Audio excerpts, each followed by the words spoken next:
mga kababayan, kahapon, itatabi ko dapat to, kaso nga hindi ako nag-live. Hindi ako nag-live mga kababayan kahapon. So, hindi ko siya nagawa. Pero ngayon, itatopic natin. At meron nung mga karagdagan dito na pag-uusapan din natin kasi, syempre, yung sagot naman ni Sarah. Oo. Kasi mga kababayan, alam nyo, ito ho kasing nangyayari ngayon sa ating bansa, kung tutuusin, kalkalan ho ito ng baho. Sa totoo lang, kalkalan ho ito ng baho. Mm-hmm. At ako personally, it's long overdue. Matagal na dapat nangyari to. Dapat noon pa nangyari to eh.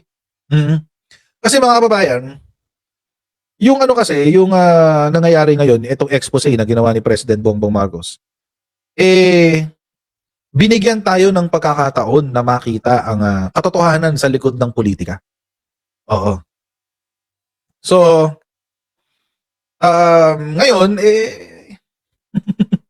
ngayon, di may maganda tayo ngayong napapala kasi nakikita natin ang tunay na kulay ng mga ibang politiko, nakikita natin ang mga galawan nila na hindi natin nagugustuhan at kung ano-ano pa. So, ngayon mga kababayan, isa po sa mga lumalabas na baho, itong kay Sara Duterte. Oo, binudol lang talaga tayo mga kababayan eh. Binudol talaga tayo ni Sara Duterte noong 2022. Kala natin maayos, hindi pa. Diyos ko. So kahapon nga mga kababayan, natawa ako sa naganap kahapon.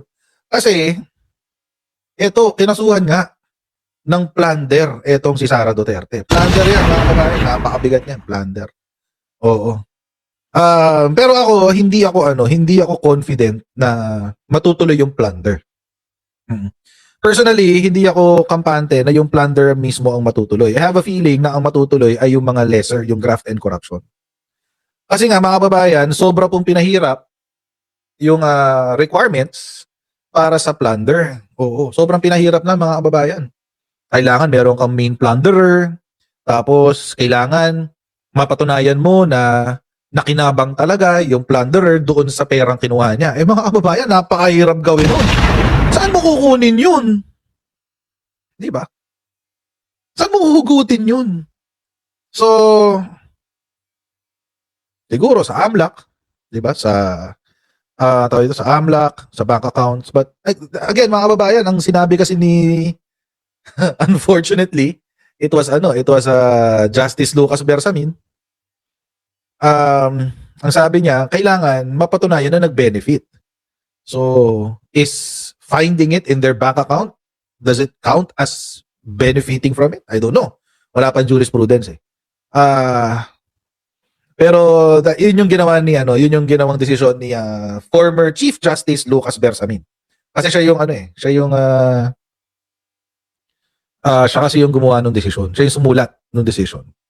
And yun lang. Mahirapan doon sa plunder. Pero yung iba, yung graft and corruption, yun pwede mong mas madali yun. Oo, kasi mas madali yung mga elements nun eh.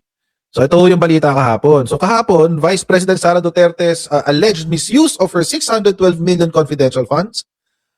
One of the charges that got her impeached earlier this year was revived in a criminal complaint for plunder against her and 14 of her former and current staff by a group of civil society leaders on Friday. Actually, pinakinggan ko nga yung isa sa mga naghabla nito. Ang sabi niya, tawag dito, umaasa daw sila na magpapatuloy na to kasi nabwisit sila doon sa nangyari sa impeachment.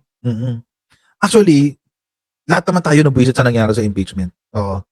I think, number 1, dinribol ni Chis Escudero. Diba? Number 1. Number 2, si Supreme Court, hindi natin alam kung namantikaan. Diba? So, yun lang. Yun lang mga kababayan. And this is long overdue. Kung ako tatanungin mga kababayan, this is long overdue. Dapat noon pa to. Kung tutuusin, dapat noon pa talaga to. Kasi mga kababayan, ang tagal na kasi nung tanong sa kanya. Kumbaga sa na pending eh. Oo, hindi siya resolved. Hindi siya resolved, mga kababayan. And dahil hindi siya resolved, edi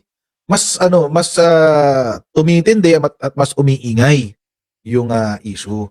Actually, kung ako kay Sara, total naman kung totoo yung sinasabi ko na wala akong kasalanan, bawa ako si Sara Duterte. Bawa ako si Sara Duterte. Sasabihin ko, wala akong kasalanan, ganyan. Kung totoo man yun, edi, well and good. At least ngayon, masasabi ko na sa taong bayan na may papakita ko na sa pamamagitan ng isang trial na wala talaga akong kasalanan. Di ba? Dapat nga matuwa pa siya eh. Kaso ang problema kay Sara, as usual, pusit. Pag natitreten, pag natatakot, umi-etchas ng tinta. Umi-etchas ng tinta, mga kababayan, doon si Sara Duterte. Bakit? Kasi, ang sabi, sinisiraan lang daw siya. At fishing expedition lamang daw itong nangyayari na ito. Fishing expedition? Kung fishing expedition to, may huli na. Hindi ko alam kung kung naiintindihan ba niya yung ibig sabihin ng fishing expedition. Hindi ko alam kung parang hindi niya yata naiintindihan ang ibig sabihin ng fishing expedition eh. Ang fishing expedition, mga babayan, yan ay yung kapag wala kang ebidensya, tapos gagamitin mo ang sistema ng gobyerno o manipulate mo ang sistema para makakuha ng ebidensya. Yun yung sabihin ng fishing expedition kasi wala kang hawak eh. Wala kang kasing hawak. So, yun ang ibig sabihin ng fishing expedition. Actually, yung mga hearings na pinapakinggan natin, hearings in aid of legislation, etc., yung sa Blue Ribbon Committee hearing, all of those are fishing expeditions to some.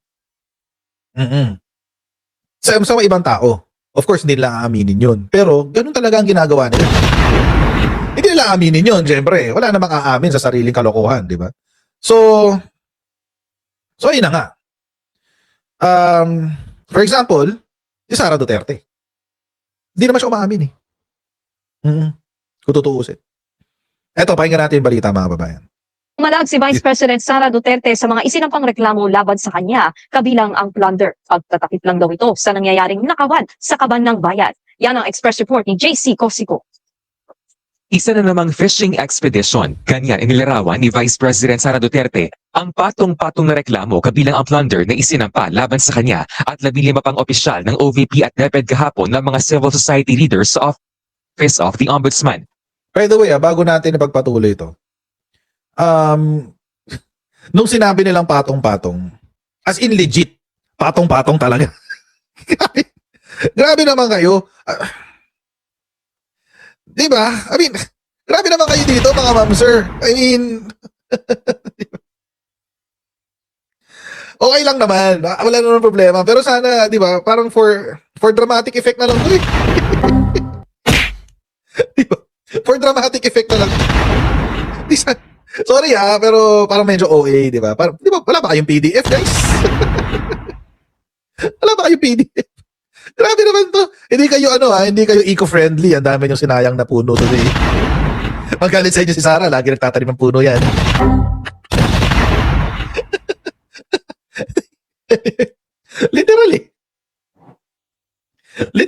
Literal na patong-patong yun. Dami. Oo. Anyway. Natawa lang ako. Nung nakita ko to kahapon, sabi ko, ay, shucks. Patong-patong ha. Okay. Tuloy natin. Nag-ugat yan sa mali o manong paggamit na kabuuang 612.5 million pesos na halaga ng confidential funds. Sa isang pahayag, sinabi ng bise na hindi ito ang unang pagkakataong hinanapan umano siya ng butas. Ginawa na rin daw yan noon sa pagdinig ng Kamara. Ipinunto rin ng bise ang umano'y pamimigay ng budget allocation sa mga kongresista para siya ipa-impeach. Hinikayat ni VP Sara ang publiko na maging mapanuri at huwag basta magpapadala sa anyang mga paninira. Pagtatakip lang daw ito ng nakawan sa kaban ng bayan. Giit naman ni mamamayang Liberal Party List Congressman Laila de Lima, sa dami ng mga ebidensya, paano raw ito magiging fishing expedition? Diyan na nga yung mga ebidensya. Ang dami ng mga ebidensya, voluminous. Ang fishing expedition presupposes walang ebidensya. These are voluminous evidence, documentary, and of course we can expect testimonial and real evidence. Para kay De Lima, good development ang pagsasampa ng reklamo laban sa bise. Ayon pa sa kongresista, ang magiging finding ng ombudsman sa mga reklamo pwedeng maging basehan ng panibagong impeachment complaint laban kay VP Sara. Matatandang idineklarang unconstitutional ng Korte Suprema ang naunang articles of impeachment laban kay VP Sara. Pero pwede na ulit magsampa ng panibagong impeachment complaint sa Pebrero kapag napasuna ang 1-year ban. Ombudsman has enough time to evaluate Mhm. those evidence attached to the complaint as filed yesterday between now Pwede yan. and February. Yun. Alam niyo mga kababayan, tama ho sa sinabi niya dyan si former Senator, now Congresswoman Laila De Lima. Bakit? Kasi according to our constitution, si ombudsman ay pwede ho mag-imbestiga ng mga public officials. As far as the ombudsman law naman, na yung enabling law ng Office of the Ombudsman, nakasulat doon na sa ombudsman law, it's very clear na hindi pwedeng mag-penalize ang ombudsman sa mga impeachable officers. Hindi sila pwedeng mag-file hindi sila pwedeng mag-suspend, hindi sila pwedeng magtanggal lalo sa impeachable officers. And since the vice president is an impeachable officer, hindi siya pwedeng tanggalin ng ombudsman sa kanyang trabaho. Pero pwede siya mag-imbestiga. The ombudsman can investigate. Eh di ngayon mga kababayan, ang gagawin ngayon dito, ang pwede kong gawin yung ombudsman, iimbestigahan niya ngayon yung complaint. Tapos pag imbestiga niya, anong gagawin niya? Pwede siyang mag-file ng impeachment. Or pwede niyang i-forward sa sa Congress, i-file nila doon na ito yung findings ko, kung gusto niyo mag-file kayo ng impeachment. Sa constitution natin may dalawang modes, di ba? Yung mode na people initiated tsaka house initiated. Pero ngayon mga kababayan, medyo mahirap na yung house initiated. Ang maganda dito mga kababayan, so kung ang ombudsman ang magfa-file or kung sa ombudsman mag-iimbestiga, ang maganda dito, hindi na nila pwedeng questionin yung due process. Bakit? Kasi mga kababayan, hindi nila pwedeng questionin yung due process kasi this is a criminal complaint. And as a criminal complaint, kasama po sa proseso na bibigyan mo ng notice and hearing yung kabilang partido.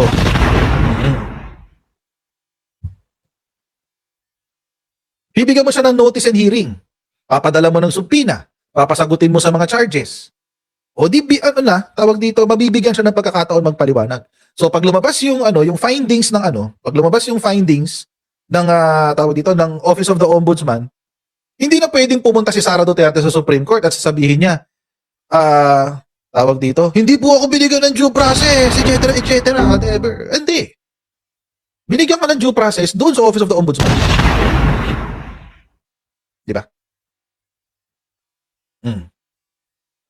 Doon siya bibigyan sa Office of the Ombudsman ng due process. Kasi yun ang nirereklamo ni Sara Duterte, di ba? Yun din ang sinabi ni Justice Leonin, hindi raw binigyan ng due process. And by the way, mga kababayan, hindi porke yun ang sinabi ng Korte Suprema, ibig sabihin, hindi sila kumontra sa mga established na mga doktrina. Kaya nga hanggang ngayon, meron pa motion for reconsideration na hanggang ngayon hindi pa nire-resolve. Dapat nga, i-resolve na yan eh. Dapat nga, i-resolve na yan. Kasi, di ba? Dapat i-resolve na yan eh. Kasi malapit ng February 5, guys. Oo, malapit ng February 5. So yun.